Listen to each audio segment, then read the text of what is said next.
오늘 은혜 받으실 하나님의 말씀은 잠언서 17장 22절입니다.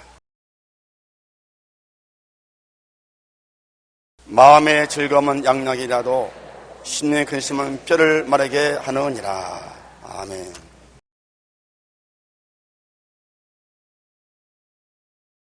오늘 내적 치유라는 제목으로 말씀을 나누겠습니다. 육신의 고통이나 질병은 눈에 보이는 것이기 때문에 우리가 전력을 기울여 치료하려고 애를 씁니다. 그러나 마음은 아무리 병이 들어도 눈에 안 보이기 때문에 대수롭지 않게 생각하고 내버려 둘 때가 많습니다. 그렇지만 마음의 병은 육신의 병 혹은 그보다 더 아프고 괴로워 자살까지 합니다. 육신의 병으로 자살한 사람도 가끔 있지만은 마음의 병은 다른 사람이 못 보니까 자기 혼자서 알아야 되는 것입니다. 그 고통을 견디지 못해서 스스로 목숨을 끊는 사람들이 수없이 많습니다. 우리의 삶의 기쁨과 행복을 갈기갈기 찢어놓는 마음의 고통을 우리는 다소간 가지고 있는데 이것을 어떻게 해야 되겠습니까? 어떤 마음의 고통이 있어요? 제일 우리가 그냥 보고 지나가고 모르는 것은 마음에 용서하지 못하는 마음인 것입니다. 남의 죄를 용서하지 못하고 마음속에 미움을 갖고 있는 그것이 마음의 병을 가지고는 큰 원인이 되는 것입니다. 마태복음 18장 23절로 35절에 예수께서 말씀하기를 어느 임금님이 종들을 불러서 전부 빚을 청산하라고 하는데 한 종은 10,000달란트 빚을 졌어요. 예를 들어 말하면 한국 돈으로 한 10억쯤 빚을 졌어요. 그래 임금님이 그 신하를 보고 당장 그 빚을 갚으라니까 돈이 없으니 못 갚지 않습니까? 그러니까 이 사람의 처자도 다 종으로 팔고 가재 도구를 다 팔아서 빚을 갚게 하라. 그러니 그 사람이 땅을 치고 울면서 임금님에게 살려달라고 간구함으로 임금님이 불쌍히 여겨서 그 빚을 다 탕감해 주었습니다. 그래서 기뻐 뛰면서 임금님 앞에서 물러나와 밖으로 나오는데 자기에게 100달란트, 우리 한국 돈으로 말하면 한 1,000만 원 빚진 동료를 만났는데 당장 그 멱살을 잡고 야 이놈아 내 돈 갚아라. 시간을 주십시오. 시간을 주면 내가 갚겠습니다. 무슨 잔소리냐.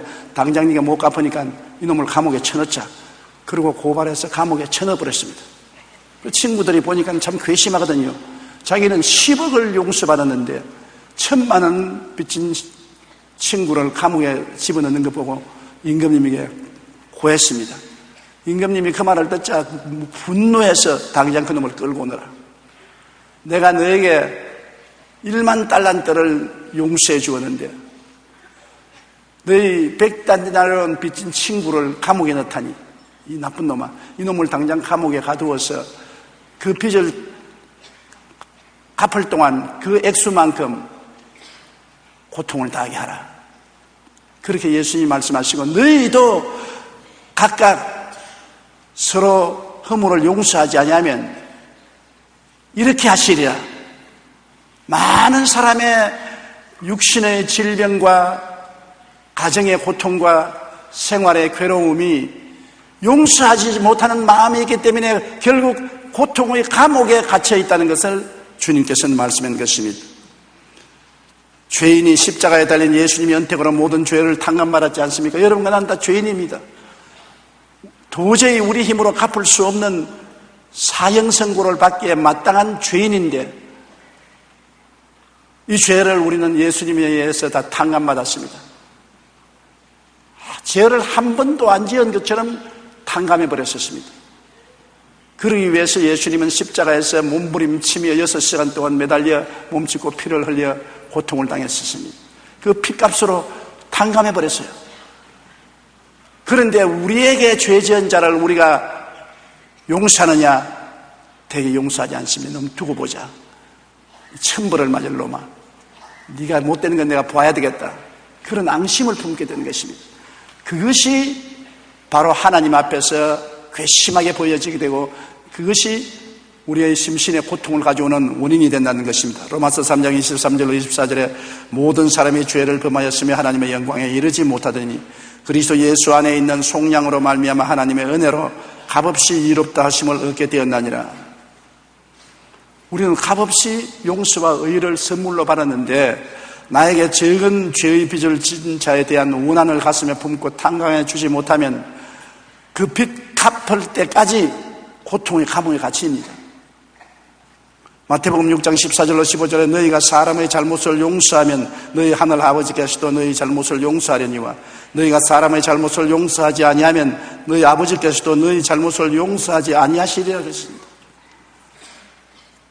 우리가 하나님께 큰 용서를 받았는데 우리에게 죄 지은 자를 용서하지 아니하면 우리 죄도 하나님이 용서하는 것을 취소해버리게 된 것입니다. 그리고 용서 안 해준 만큼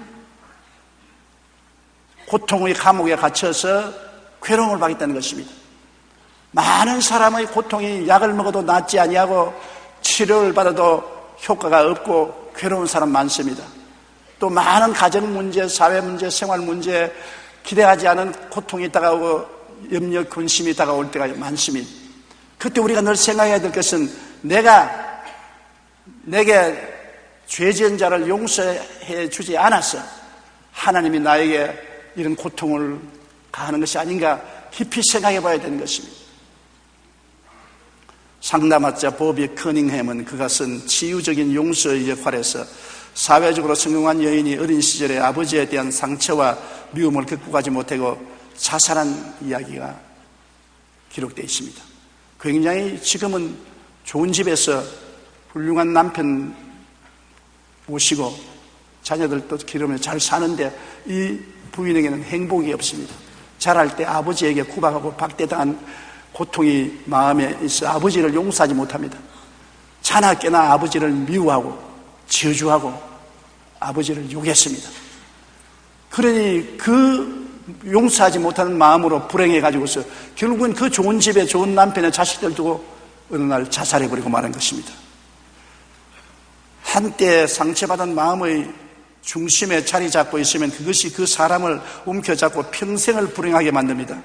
용서하지 못하는 마음은 인간 영혼에 가장 강력한 독소로 작용하여 자신을 괴롭히고 인간관계가 불화와 갈등을 조장합니다. 또한 자신의 인격을 파괴하고 신체적인 병의 증상을 나타냅니다. 불면증, 변비, 소화불량, 두통, 면역력 저하, 암 등 질병을 유발한다고 합니다. 그러나 용서하지 못한 마음을 가질 때 가장 큰 피해를 보는 사람은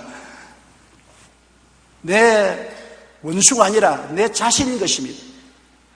내가 마음속에 용서하지 못하고 원한을 품고 있으면 그것이 독을 발해서 내가 고통을 당하지 원수는 고통을 당하지 않습니다. 마음의 병은 육신의 병보다 더 아프고 괴로워 자살 충동까지 느끼게 됩니다. 우리 삶의 기쁨과 행복을 앗아가는 마음의 병은 용서하지 못할 때 생기는 것입니다. 에베소 4장 32절 우리 다 같이 한번 읽어보십시다. 서로 친절하게 하며 불쌍히 여기며 서로 용서하기를 하나님이 그리스도 안에서 너희를 용서함과 같이 하고 그렇게 말씀하신 것입니다. 우리가 2008년을 보내면서 우리 마음속에 있는 미움과 원한을 다 풀어버리고 가야 되는 것입니다. 그 용서하지 못하는 마음을 가지고 그 독소를 가슴에 품고 2009년 새해를 또 맞이한다면 새해 역시 고통의 굴레가 우리에게 떠나지 아니하고 괴로워하게 되는 것입니다. 그러므로 용서는 선행을 베푸는 것이 아니라 내가 살아나가기 위해서 절실하게 필요한 삶의 요소가 되는 것입니다. 복수와 안갚아하는 마음에 품고 있는 사람의 고통을 제가 읽어본 적이 있습니다. 어느 여학교 교장 선생님인데 심한 관절염으로 굉장히 고통으로 밤잠을 못 자고 몸을 잘 움직이지 못해요. 온갖 치료를 다 받고 약이라는 약은 다 먹어도 아무 효과가 없이 점점 관절염은 나빠집니다. 그래서 그는 교회에 나가서는 목사님하고 상담을 했습니다.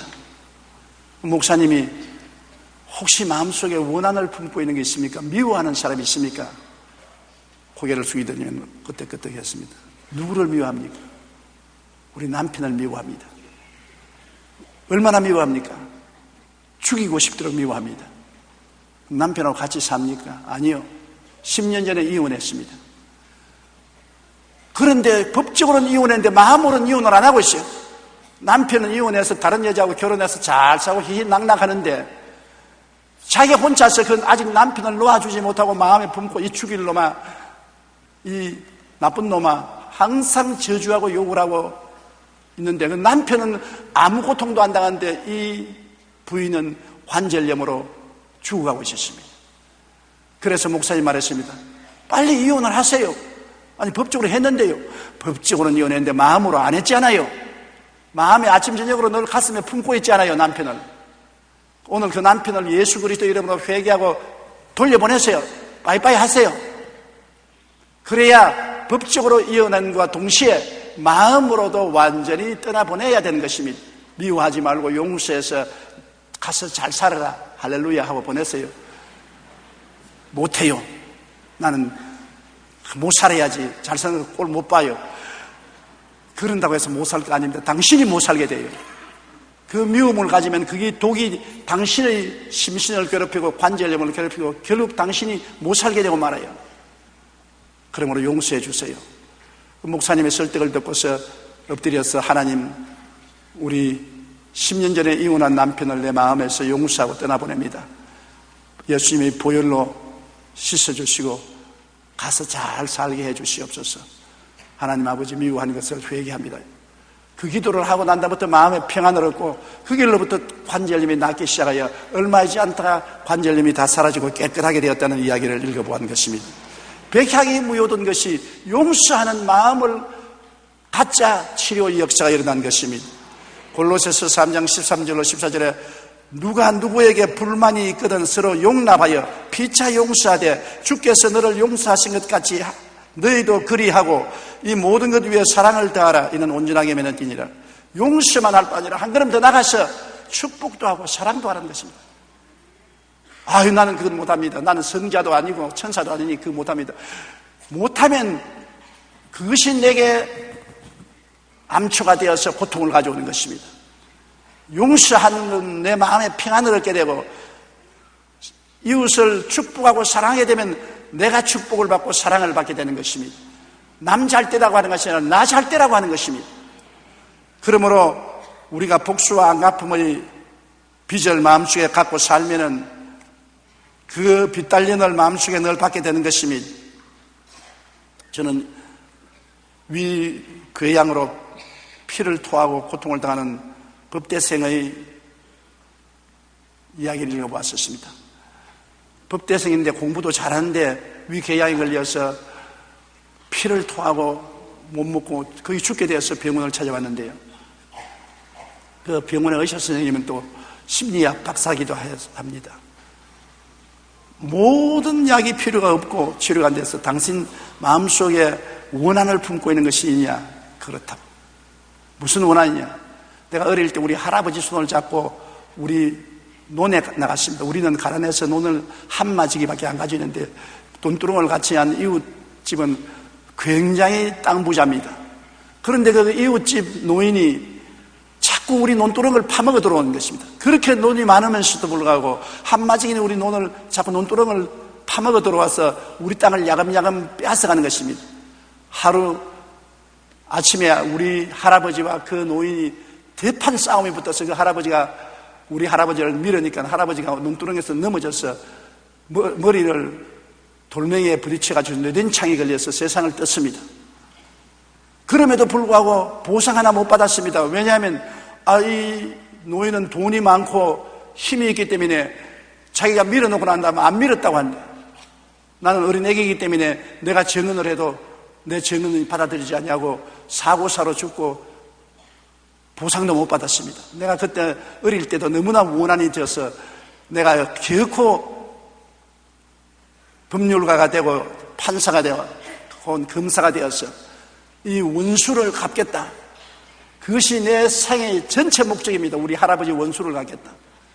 그래서 나는 고등학교를 마치고 법대에 들어와서 지금 법률을 공부하고 있는데 원수를 갚기 전에 내가 죽게 되었습니다. 위궤양에 걸려서 밥을 못 먹고 이렇게 고통스러워서 어떻게 합니까? 그러니까 의사 선생님이 당신은 원수 갚기 전에 당신이 먼저 죽소.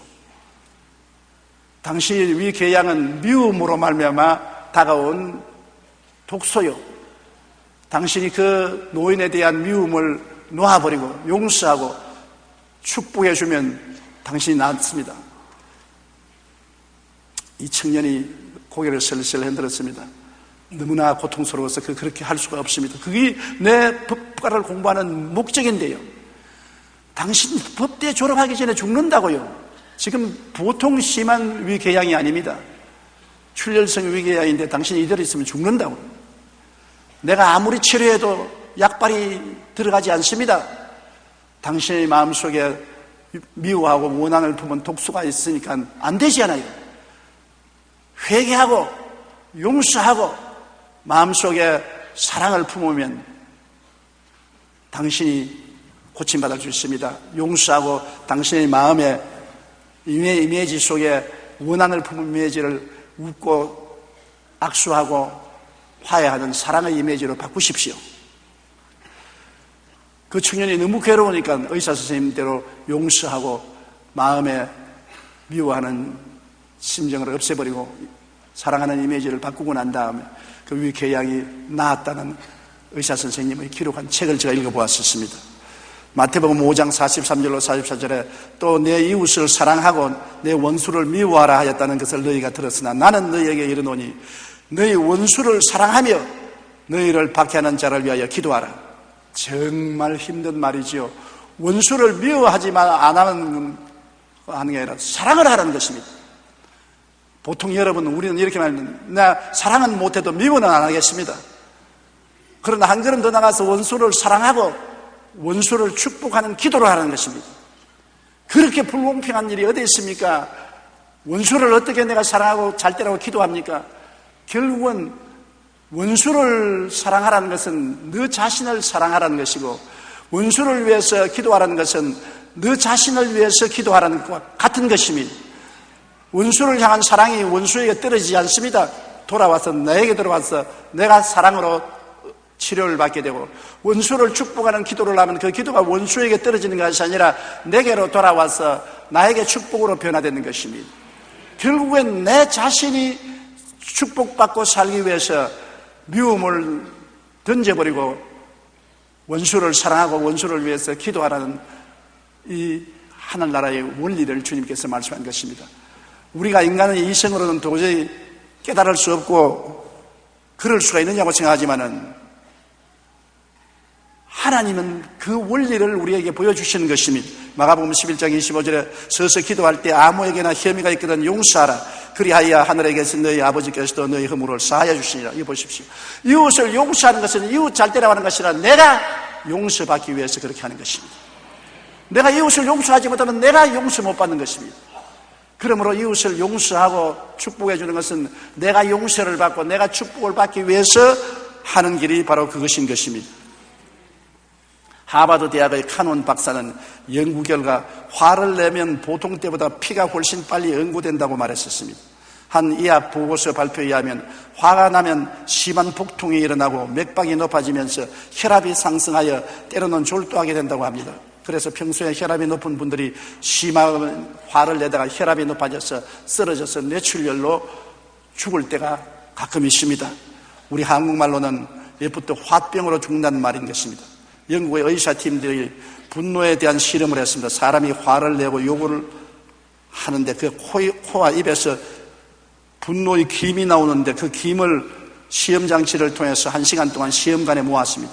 그리고 화학 처리를 하니 노란 액체가 되었어요. 그것을 실험용 쥐에게 주사를 했더니 한 방에 직사해버렸습니다.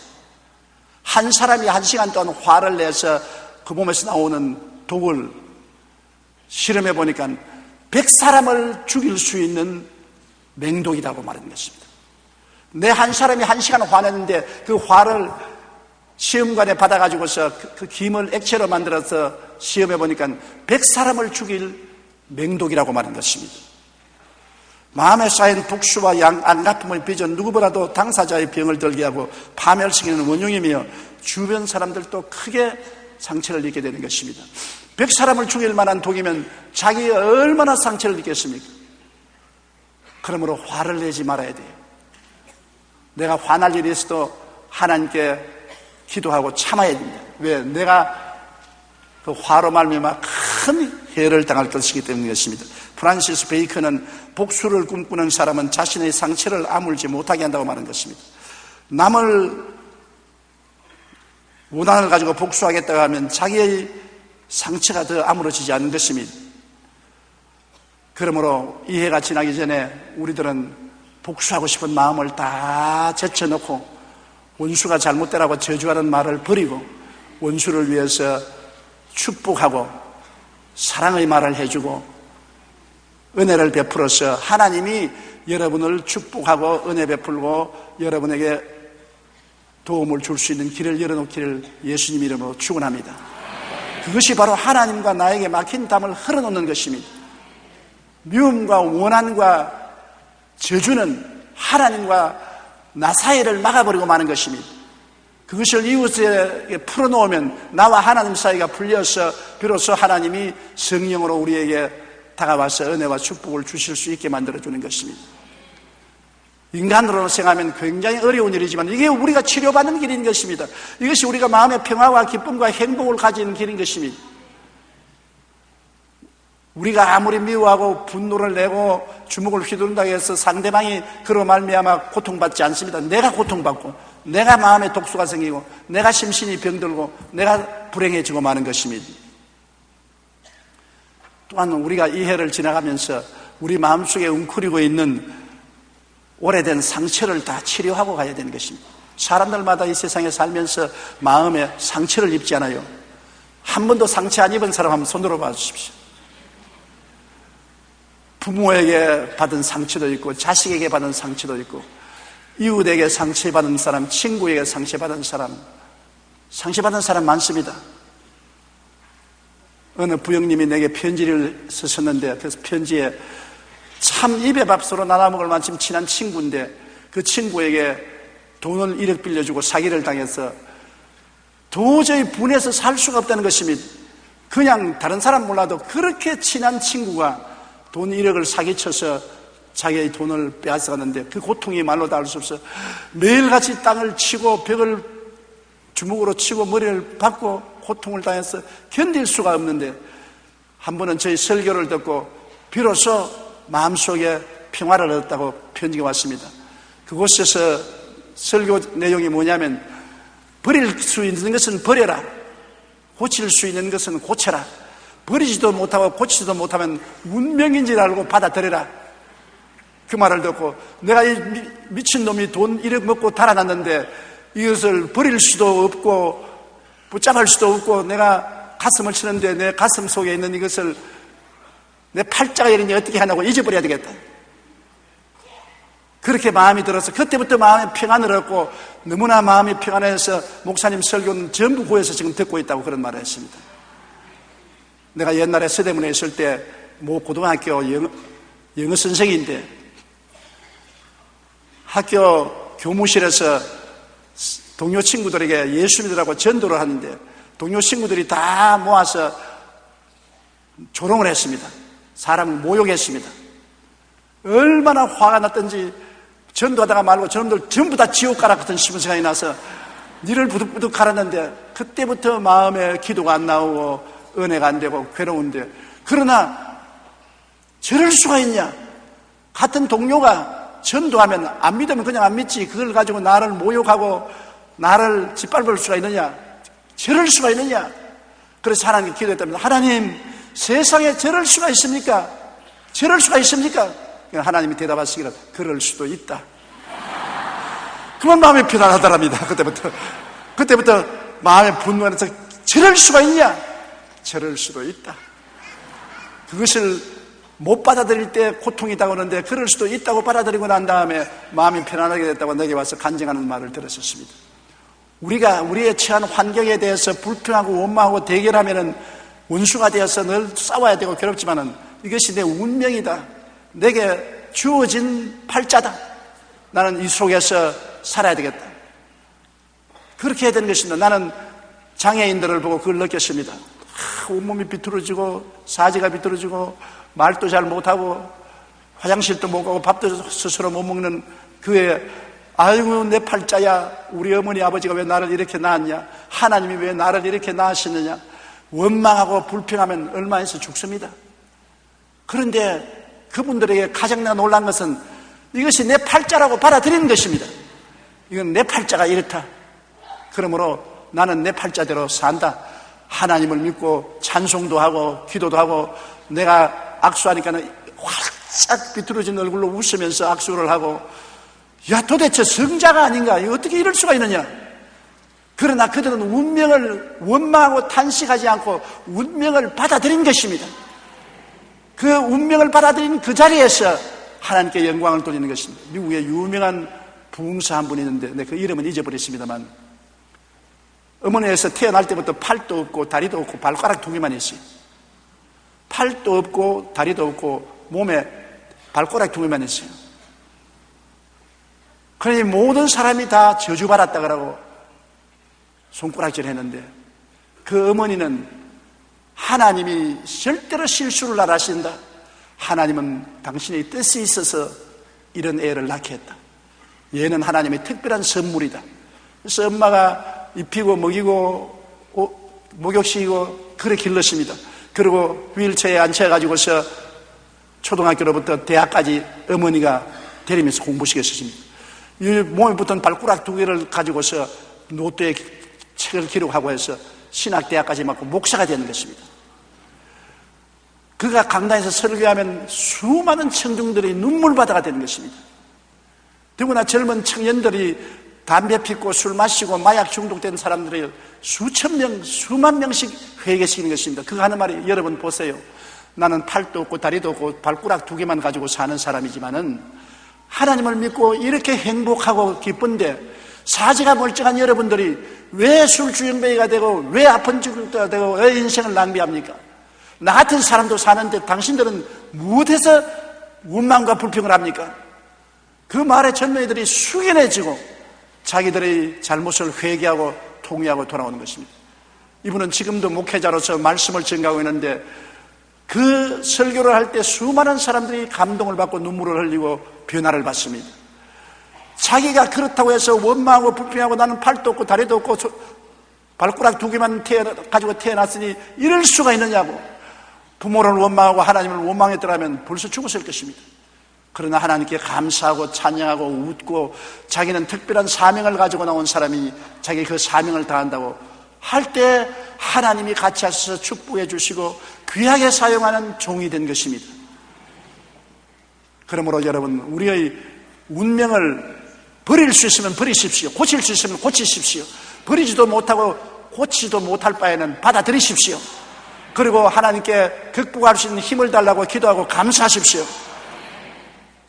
어떤 부인이 심히 자기 주장에 강하고 자기를 나타내려고 몸부림치는 그런 부인이기 때문에 사람들이 다 기피했습니다. 남편에게도 자기 주장을 심히 하고 고집이 세고 사람들하고 다투면 앉으려고 하고 강성한 여인이었습니다. 그래서 그 심리치료를 받아보니까 자랄 때 많이 구박을 받았어요. 부모에게도 멸시를 당하고 형제나 친구들에도 구박을 당하고 사랑을 받지 못했어요. 그래서 자기를 보호하겠다는 본능이 있어서 언제나 사람들 앞에 하면 자기 본능을 나타내서 자기를 보호하려고 하는 마음의 상처를 가지셨는데 이것이 자라서 결혼을 해서 가정을 이루고도 조금이라도 자기에게 상처를 준다고 생각하면 엄청나게 대결하고 싸우고 자기를 보호하는 본능이 나타났어서 사람들을 기피하게 되고 사람들에게 사랑을 못 받았었습니다.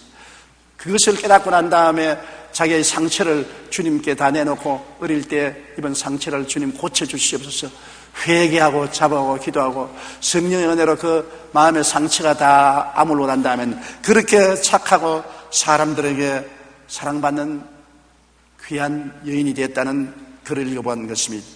잠언서 17장 22절에 마음의 즐거움은 양약이라도 심령의 근심은 뼈를 마르게 한다.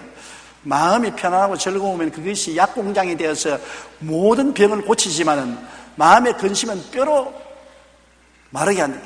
뼈가 마를 정도로 고통이 오니까 어떤 살이 녹지 않겠습니까? 어떤 병이 들지 않겠습니까? 마음의 근심은 우리를 도적질하고 죽이고 멸망시키는 마귀의 도구인 것입니다. 타인에 대하여 항상 의심하고 적대감을 가진 사람이 간증하는 걸 들으니까 그는 소년 시절에 부모를 잃고 친척집에서 자랐는데 이 친척집에서 쫓겨나서 다른 친척집으로 또 거기에서 쫓겨나서 다른 친척집으로 나중에는 가출해서 가출 소년들하고 함께 사는 이러한 배반당하고 멸시당하고 소외당한 삶을 살았습니다. 어른이 되고 난 다음에도 모든 사람에 대해서 적대감을 가지고 사회에 대해서 반항감을 가지고 삶에 굉장한 어려움을 당했는데 그가 목사님하고 상담하고 심리치료를 받았었습니다. 그러니까 어릴 때 그 이야기를 해서 그 어릴 때 기억을 지우도록 하나님 앞에 기도를 받고 하나님 앞에서 어릴 때 그 상처 입은 기억을 치료해달라고 간구하고 기도하고 하나님 은혜로 그 상처가 치료받고 난 다음부터 정말 훌륭한 인기 가진 사람이 되었다는 말을 들었었습니다. 하나님은 여러분 우리가 구체적으로 상처를 내놓아야 치료합니다. 무조건 하나님 날 도와주시옵소서 하지 말고 내가 언제 어떤 상처를 가지고 있는데 그 상처를 하나님께 내놓고 하나님 이 상처를 고쳐주시옵소서 할 때 그 상처를 고쳐주는 것입니다. 내가 청년 시절에 혹은 소녀 시절에 이런 고통을 당했었습니다. 그 고통을 지금도 마음에 품고 있었는데 그것이 지금 내 인격을 지배하고 있으니 주님 이 상처를 낫게 해주십시오. 옛날로 돌아가서 그 상처를 하나님 앞에 펼쳐놓고 하나님께 치료해달라고 기도하면 하나님의 능력이 내려와서 그 상처를 치료해서 그 악한 영향력을 없애고 평안하게 만들어 주시는 것입니다. 잠언서 18장 14절에 사람의 심령은 그의 병을 능히 이기려니와 심령이 상하면 그것을 누가 일으키겠느냐. 사람의 심령이 평안하면 어떠한 병도 능히 이깁니다. 심령이 상하면 아무도 고칠 수가 없습니다. 어떤 약도 어떤 의사도 치료를 못하는 것입니다. 그러나 고린도후서 5장 12절에 누구든지 그리스도 안에 있으면 새로운 피조물이라 이전 것은 지나갔으니 보라 새 것이 되었도다. 우리가 예수님 앞에 나와서 기도하고 맡기면 옛날 것은 지나가고 새로운 피조물이 되는 것입니다.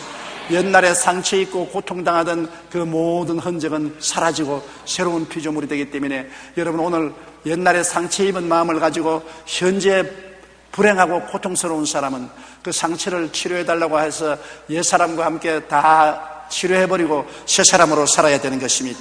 이해가 지나기 전에 여러분 이유 없이 마음에 늘 불안하고 고통스럽고 불행하고 괴로웠었으면 그것을 다 청산해야 되는 것입니다.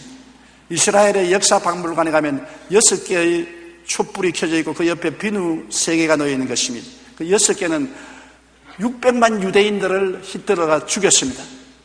그것을 상징하고 비누 3개는 그 죽인 시체를 녹여서 비누를 만들어서 독일 사람들에게 나누어 주었습니다.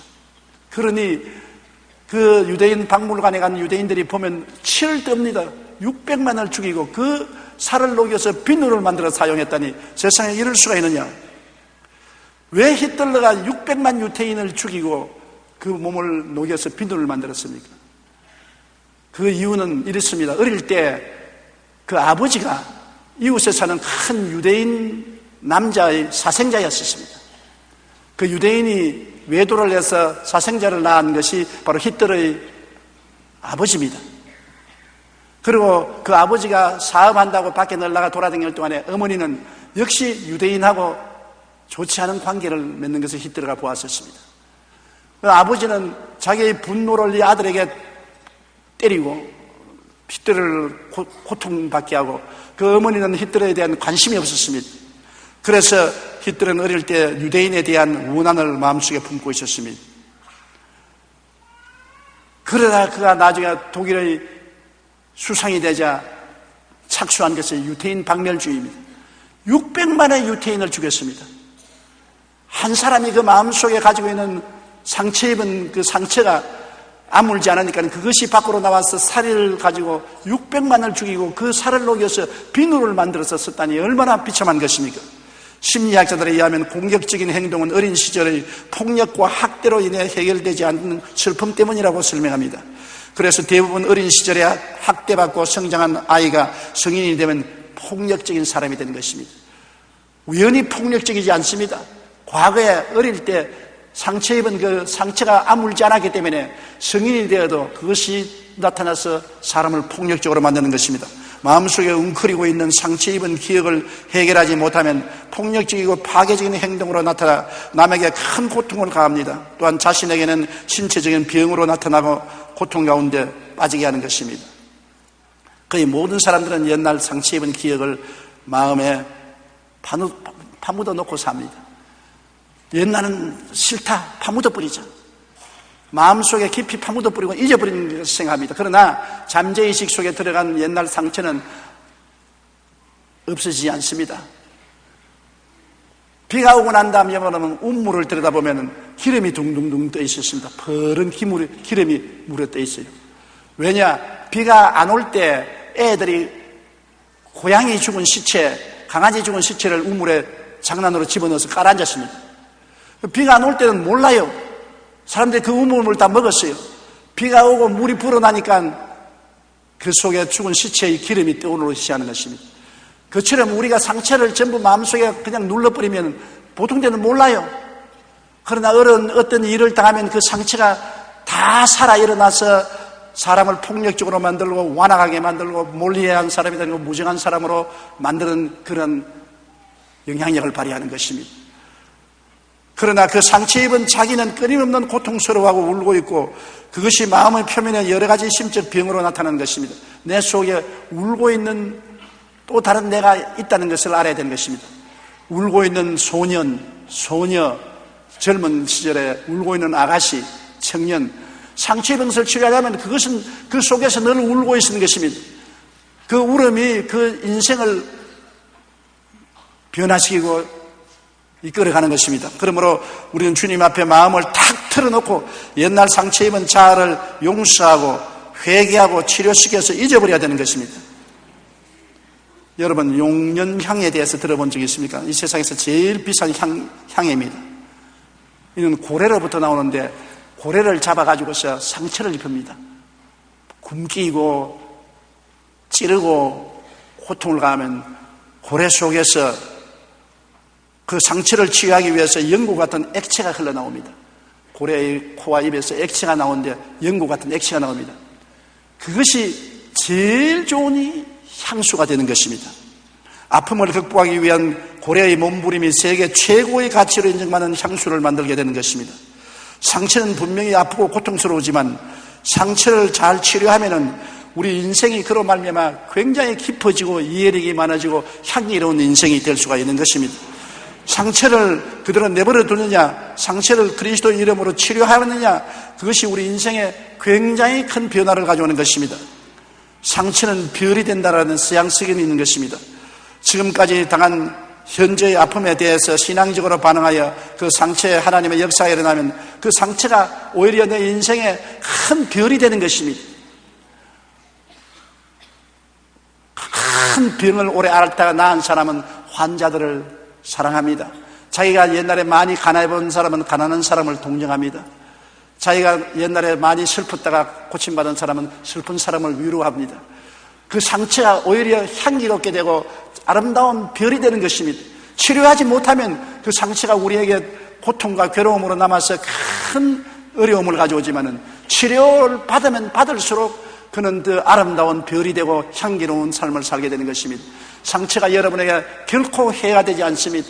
옛날에 그런 상처가 있은 것을 치료받은 사람은 그런 상처 입은 사람을 치료해주고 위로해주고 동정하고 격려하고 힘이 될 수 있는 향기가 되고 반짝반짝 빛나는 별이 된다는 것을 알아야 되는 것입니다. 반드시 상처가 우리에게 나쁜 것은 아닙니다. 치료 안 할 때 나쁘지, 치료하면 나쁘지 않습니다. 그러므로 우리는 주님 앞에 마음을 탁 쳐놓고 하나님, 나는 과거에 이런 상처가 있습니다. 주님께서 십자가의 손으로 내 상처를 어루만져 치료하여 주시옵소서. 치료받으면 달라지는 것입니다. 미운 남편도 사랑스럽게 되고 보기 싫은 아내도 보고 싶게 되고 부모도 미워했으나 부모를 용서하고 사랑하게 되면 부모를 그리워하게 되고 삶의 태도가 완전히 달라지는 것입니다. 우리는 모두 다 이 마음속에 미워하는 일도 있고 원한을 가진 사람도 있고 과거에 입은 상처도 가지고 있습니다. 그러한 것들이 복합적으로 역사에서 우리 마음의 슬픔과 고통과 불안과 불행을 가지고 있는 것입니다. 우리가 새해를 맞이하면서 이런 것을 그대로 두고서 새해를 맞이하시는 절대로 안 되는 것입니다. 미움은 용서하고 원한은 다 축복으로 떠나보내고 상처는 주님 앞에 드러내놓고 치료받고 변화받아서 새로운 피조물이 되어 하나님께 나갈 때 하나님은 여러분의 손을 잡고 너희 장래는 내가 보장해주마 영원히 잘됨같이 범사에 잘됨에 강건하고 생명을 얻되 넘치게 얻게 해주겠다고 하나님 말씀해 주시는 것입니다. 이것이 우리 예수 믿는 사람의 큰 장점인 것입니다. 예수님은 사람으로 오셔서 34년 동안 인생으로 살면서 인간의 모든 희노애락을 다 체험하고 주님은 나중에 인간의 죄와 불의 죄악과 저주 절망과 죽음을 걸머지고 십자가에 못 박여 몸짓고 피를 흘려 당신 자신을 헌신해 주셨습니다. 주님은 우리의 모든 사정을 다 압니다. 왜냐하면 우리가 되었기 때문에 우리처럼 인생을 살았기 때문에 그가 태어날 때도 가장 가난하게 태어나서 누울 자리가 없어 말구유에 누웠었습니다. 청년 시절에는 아버지를 도와 목수일을 했었습니다. 그리고 수많은 사람에게 별시를 당하고 손가락질을 당하고 배반을 입었었습니다. 나중엔 자기 사랑하는 제자에게 팔려서 원수의 손에 넘어가고 그 많은 고통과 괴로움을 겪었기 때문에 주님은 우리를 다 아는 것입니다. 우리의 모든 고통과 괴로움을 다 아는 것입니다. 예수님께 나가면 주님께서 못 고칠 병이 하나도 없습니다. 마음의 병을 다 고치고 마음의 원한을 다 씻어주는 것입니다. 그렇기 때문에 수고하고 무거운 짐진 자들은 다 내게로 오라겠습니다. 어떤 마음의 수고와 무거운 짐을 져도 다 내게로 오라. 내가 너를 쉬게 해주겠다고 말씀하는 것입니다. 주님이 못자국난 손으로 여러분을 어루만져주고 여러분을 마사지해 주시면 여러분은 새 사람이 되는 것입니다. 보라, 새 것이 되었다고 말할 수 있는 것입니다. 오늘 여러분이 교회를 떠나기 전에 예수님 앞에서 새 것이 되어 나가십시다. 새 사람이 되어서 새해를 향해서 우리 나가는 개인이 되시기를 주님 이름으로 축원합니다. 우리 고개 숙여 기도드리겠습니다. 사랑이 많으신 우리 아버지 하나님, 우리는 이 세상에 살면서 많은 미워하는 사람도 생겼고 원수도 생겼고 원한도 가지고 있고 이것을 풀지 않고 있을 때가 너무나 많습니다. 오늘 원하오니 주의 성령께서 도와주셔서 미워하는 사람 다 풀게 도와주시옵소서. 용서하고 사랑해서 내 마음에서 떠나가게 하여 주시옵소서. 내 마음이 홀가분해지고 치료되게 도와주시옵시고 우리가 살아오는 동안에 입은 마음의 상처도 감추어 놓지 말고 피하지 말고 주님 앞에 드러내놓고 다 치료를 받고 고침을 받아 상처가 향기가 되고 반짝이는 별이 되게 만들어 주시옵소서. 모든 수고하고 무거운 심신의 짐을 다 벗어놓고 새로운 마음, 새로운 정신으로 새해를 맞이하는 우리들이 되게 도와주시옵소서. 예수님 이름으로 기도드리옵나이다. 아멘.